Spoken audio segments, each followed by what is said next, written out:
Hello YouTube, this is Corbett22 here, back with another 100-point squadron build for Star Wars X-Wing miniatures. For tonight's build, I've chosen a multi-purpose build. We have a B-Wing heavy assault fighter piloted by Nera Dantels, and we, as our wingmen, we have two Red Squadron pilots piloting two Incom T-65 X-Wings. The focus behind this build is really what's going to happen is the Red Squadron pilots are going to be dishing out damage to whittle away at the enemy's shields, which will allow Nera to move in and attack at close range for heavy damage.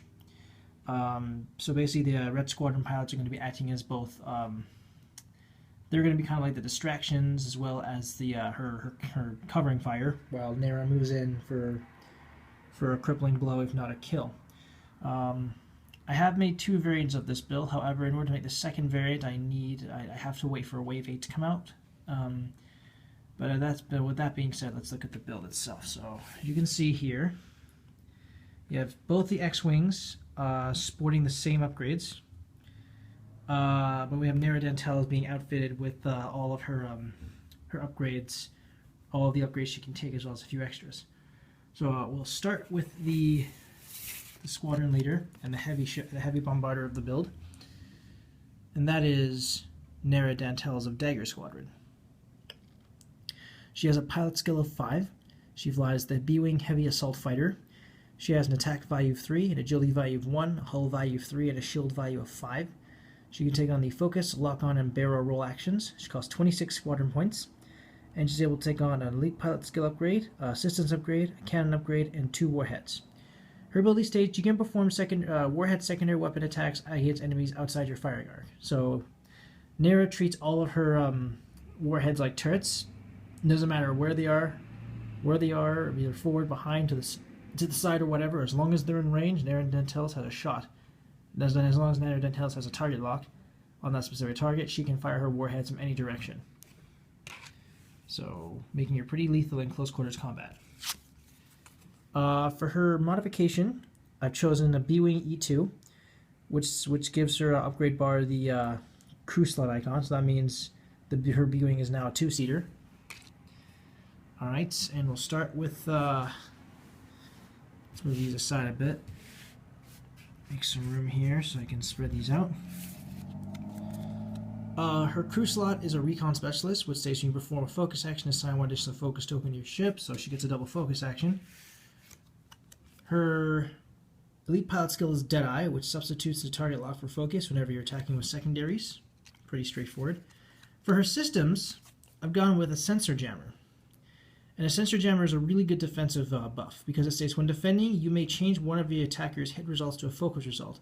The attacker cannot reroll the dice with a changed result. So that means with sensor jammer, it pretty much makes it not because it's perfect to go on the B-Wing, because the B-Wing has a very low agility value.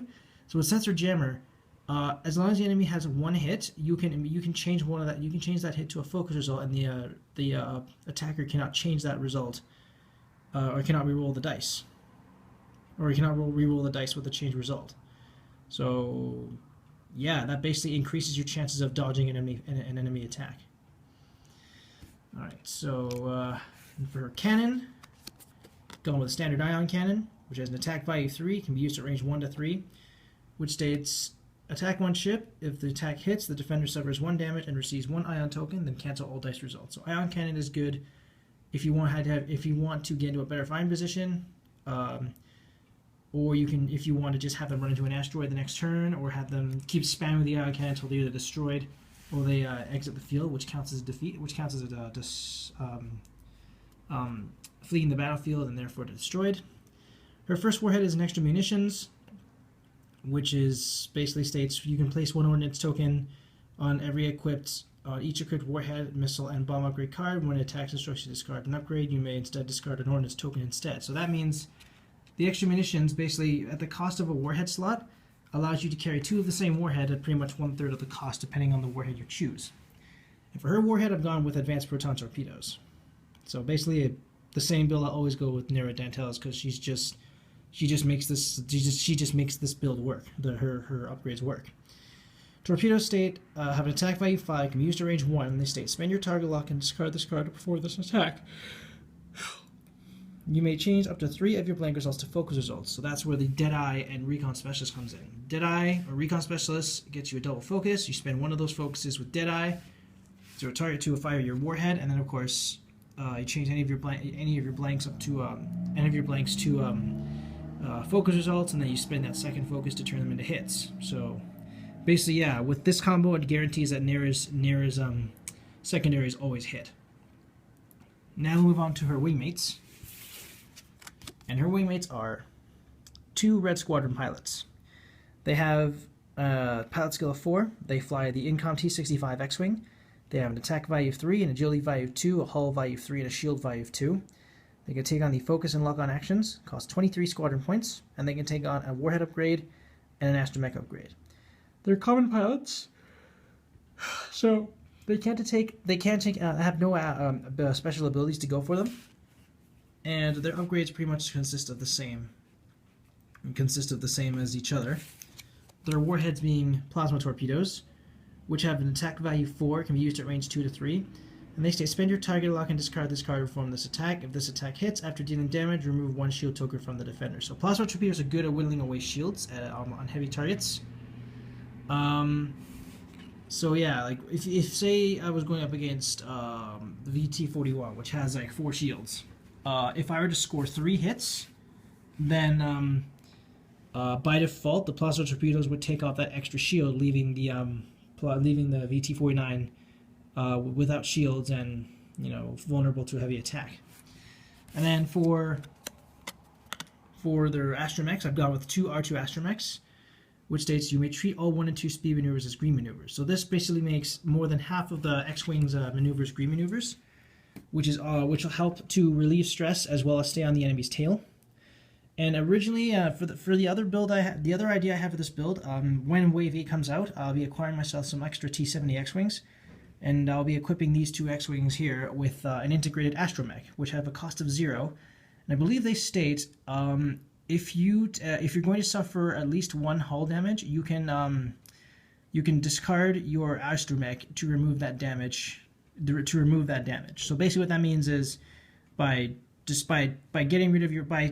flipping over or discarding your Astromech, you pretty much cancel that damage. So it's like an extra hull upgrade, but with 0 cost, so to speak. It's exclusive only to the X-Wing, so that means only the T-65s and the T-70s can equip it. So yeah, that's pretty much it. So this build, I'm going to call this build, I'll call this one, I had a couple ideas. The first idea I had was Red Alert Nera. And because of course it's like, she's got 2 Red Squadron pilots backing her up, and then of course Nera Dantels, basically coming at her as like, it's like a code red. Of course I also had the other idea of Bloody Mary, because Red Squadron, blood, and Nera Dantels, she's a woman. Bloody Mary, I don't know. I think I might just go with either of those 2. In main advantages of this build, synergy is 1. The Red Squadron pilots are going to be pretty much attacking first. Like, Nera's going to be crawling behind. The X-Wings are going to go around and attack from different angles. And they'll fire their plasma torpedoes to whittle away at the target shields if they need to.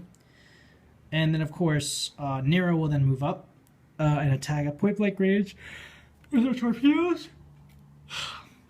And it doesn't matter where she's attacking from, as long as she's within range 1, then her torpedoes will always torpedoes will hit their mark. And of course, she'll also have a sensor jammer to help if she's under attack, and ion cannons will also help if she needs to disable the enemy and help her and her wingmates get into a better firing position. The disadvantages of this build: X-Wings are pretty fragile. They only have 5 hit points each. The plasmas can only be used at range 2 to 3, so they have to remain at a pretty far distance away. And of course, Nera Dantels, her biggest weakness is her agility value. That's why I gave her the sensor jammer. But even so, even with that, she's in danger of being swarmed, and swarming is like her biggest weakness. Other than that, that's pretty much it. So yeah, this is I'm just gonna call it Red Alert Nera. So yeah, this is my Red Alert Nera build.